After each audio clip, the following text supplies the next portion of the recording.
Cari amici, buona giornata a tutti. Nemmeno il tempo di pettinarmi questa mattina e siamo già a Feletto Umberto in occasione della 20ª marcia Sport e Solidarietà.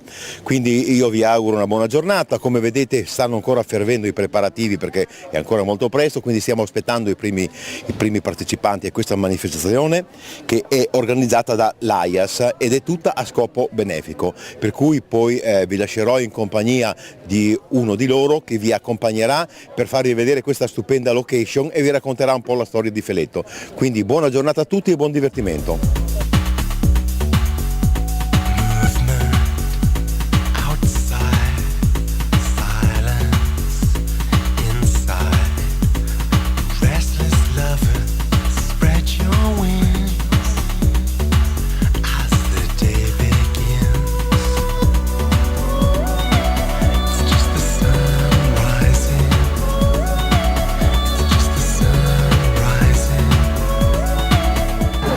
Buongiorno, ci troviamo qui a Feletto alla 20ª edizione della Marcia per la Solidarietà. La location è Feletto, come dicevo appunto prima, e stiamo per vedere la partenza dei numerosi podisti amatoriali che in questa bella giornata di sole vogliono partecipare a questa gara non competitiva per le strade del comune di Tavagnacco. Dove ci troviamo? Ci troviamo qua nella piazza principale di Feletto, di fronte a Villa Tinin Feruglio, che è sempre stata la sede di partenza di questa manifestazione. La manifestazione è organizzata dall'AIAS e dal Centro Volontariato Regionale in collaborazione con la CIL di Feletto, nell'ambito della festa d'autunno che riempie le vie e il centro di Feletto in questa giornata autunnale per la festa d'autunno. Feletto si colloca nella pianura friulana, nella zona satellite della città di Udine, ha dei centri interessanti. Qua, come dicevo, siamo davanti a Villa Tinin del XVI secolo, di una facoltosa famiglia, e siamo nella piazza dove c'è anche la chiesa di Sant'Antonio Abate, consacrata nel 1752, che oggi è teatro della manifestazione di festa qui nel comune di Feletto.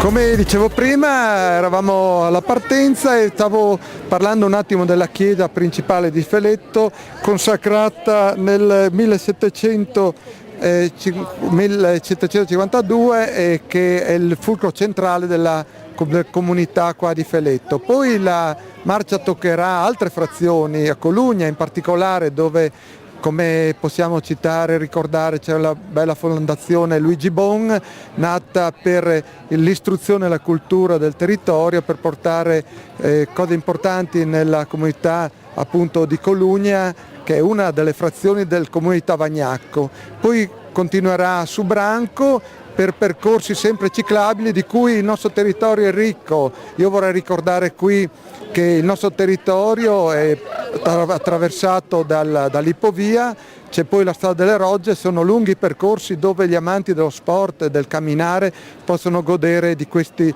paesaggi, di questa opportunità. Poi passerà, come dicevo, Branco, e per poi concludere più avanti a Feletto, dove, come potete vedere alle mie spalle, c'è una gran festa d'autunno che è organizzata dai commercianti del territorio, porta tantissime persone in una giornata molto bella come questa.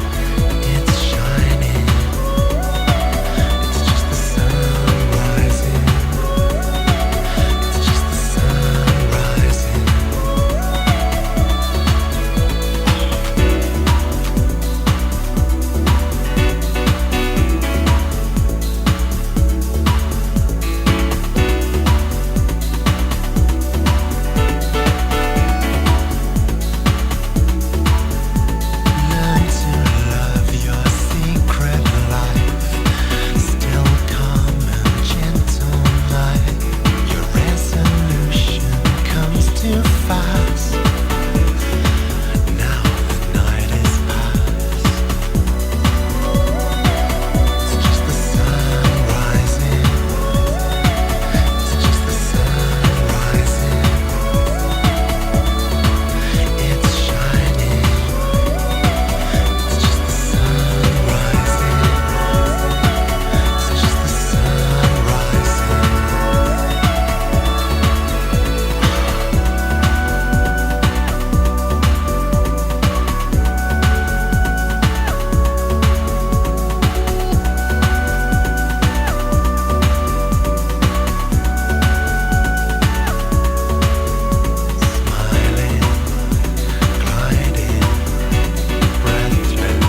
Buonasera, io sono Massimo della Dana Sport di Aiello del Friuli.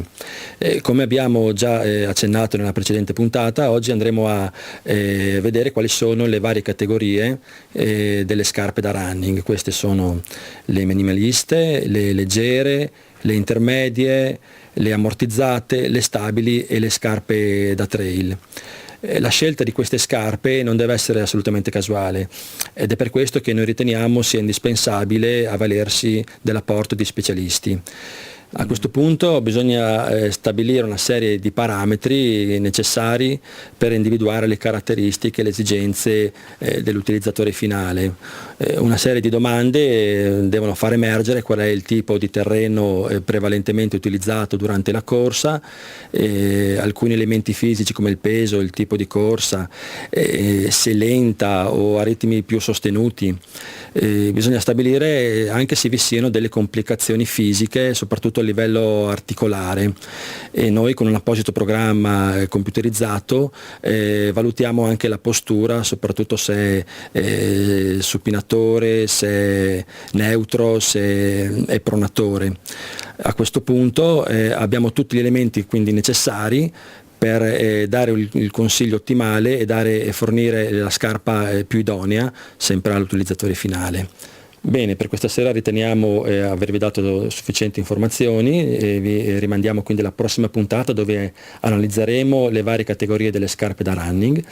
E se volete porci dei quesiti potrete mandarci delle mail o contattarci comunque nei dati in sovrappensione, e non mi resta che salutarvi e augurare buona corsa a tutti.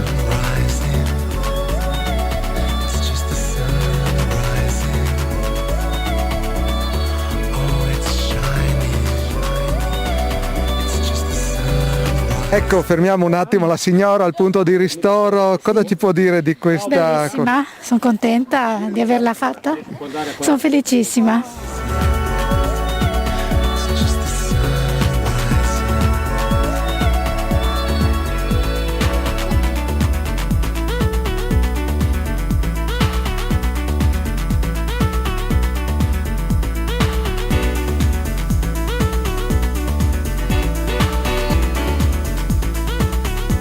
Siamo qui al punto di ristoro della Marcia per la Solidarietà, chiediamo un parere a questa gentile signora.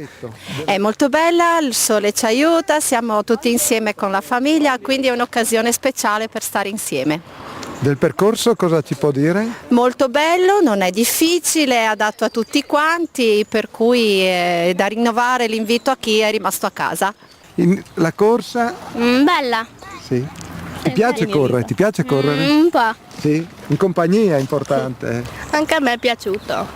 Benissimo. Grazie mille. Buona giornata. Grazie a voi.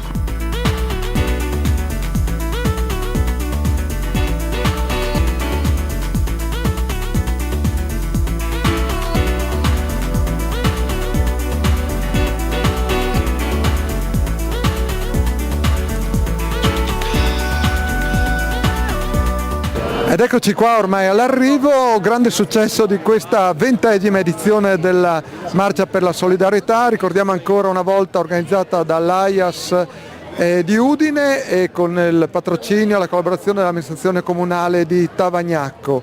Siamo qua all'arrivo in piazza a Feletto davanti a Villa Tinin, un grande successo di partecipazione, oltre 700 sono stati i marciatori che hanno onorato questa bella marcia che si è corsa lungo i percorsi delle comuni di Tavagnacco.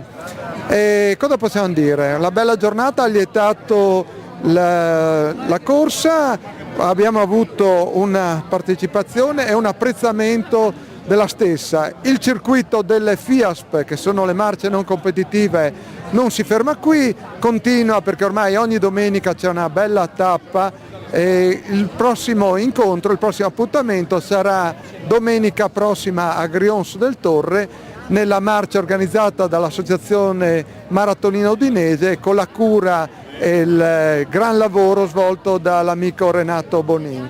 Un arrivederci a tutti e buona domenica e buona annata sportiva.